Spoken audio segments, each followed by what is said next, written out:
Viewers எல்லாருக்கும் வணக்கம். பண்டைய தமிழர்கள் நீர் மேலாண்மையில் சிறந்து விளங்கினார்கள் என்பது உலகறிந்த செய்தி. சோழன் கரிகால் பெருவளத்தான் கல்லணையை மிக உறுதியாக கட்டியிருக்கக்கூடிய தன்மையை இன்றைக்கு பார்த்தாலும் வியப்பாக இருக்கிறது. உலகோர் அனைவருக்கும் இந்த செய்தி தெரியும். 2000 ஆண்டுகளுக்கு முன்னால் திருவள்ளுவர் நீரின்றி அமையாது உலகு, யார் யாருக்கும் வானின்றி அமையாது ஒழுக்கு என்று குறிப்பிடுகிறார். அதாவது நீரை எந்த அளவுக்கு முக்கியத்துவம் கொடுத்து காப்பாற்ற வேண்டும் என்பது தமிழருடைய சிந்தனையிலே ஊறி போயிருக்கிறது என்பது இதன் வாயிலாக நம்ம தெரிஞ்சுக்கலாம்.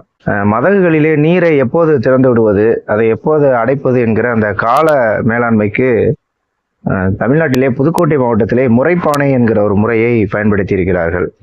அது என்ன முறைப்பானை முறை என்றால், ஒரு மண்பானையிலே நீரை நிரப்பி மதகை எப்போது திறந்து விடுகிறார்களோ அப்போது அந்த பானையிலே துளையிட்டு நீரை ஒழுக விடுவார்கள். அந்த மண்பானையில எப்போது நீர் தீர்ந்து விடுகிறதோ அப்போது மதகை அடைத்திருக்கிறார்கள்.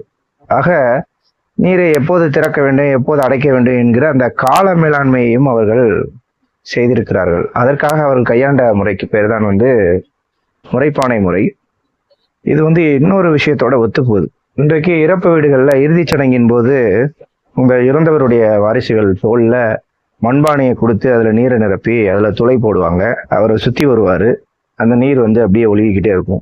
இது எதுக்கு வந்திருக்கும் அப்படின்னு ரொம்ப காலம் நான் சிந்திச்சது உண்டு. இந்த பண்டைய தமிழர்களுடைய இந்த முறைப்பானை முறை தான் இந்த முறையா இருந்திருக்குமோ அப்படிங்கிற ஒரு ஐயம் ஏற்படுகிறது. அதுவாக இருப்பதற்கு வாய்ப்பு இருக்கு.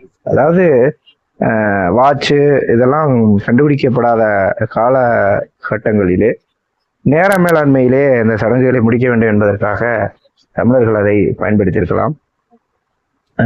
இது பற்றிய கூடுதல் தகவல்கள் தெரிந்தவர்கள் கமெண்ட் பாக்ஸ்ல தகவலை பதிவிடுங்க. இந்த செய்தி உங்களுக்கு பயனுள்ளதாக இருந்திருக்கும்னு நினைக்கிறேன்.